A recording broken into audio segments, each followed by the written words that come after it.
This is the conversation link used for the demo. Make sure to check the README for updates or additional agents.md files.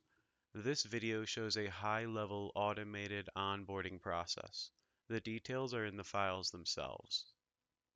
In this demo, there are two files, agents.md and subdomain agents.md, which together provide the large language model with the full semantic context it needs.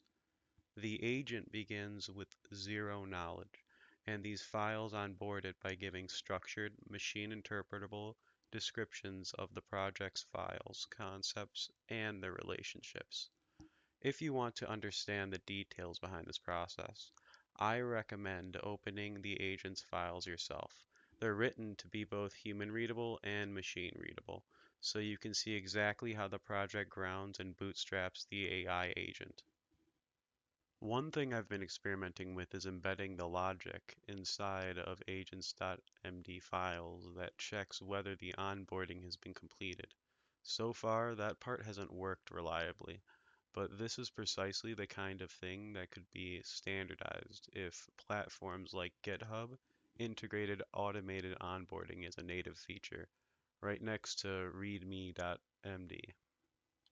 And once the large language model is fully grounded through this process, you can immediately begin a guided conversation with it, essentially a live onboarding assistant tailored to your exact project. You can ask it to explain the system, teach you the components, suggest improvements, or help you navigate the code. It can also better inform you of whether or not your project is internally coherent. If you want a deeper understanding of this methodology, I recommend asking a fully onboarded agent, how does this automated onboarding approach relate to the theory behind the project? It'll give you a clear explanation and help you explore the ideas in context. Thanks for watching. Feel free to dive into agent files and try the process yourself.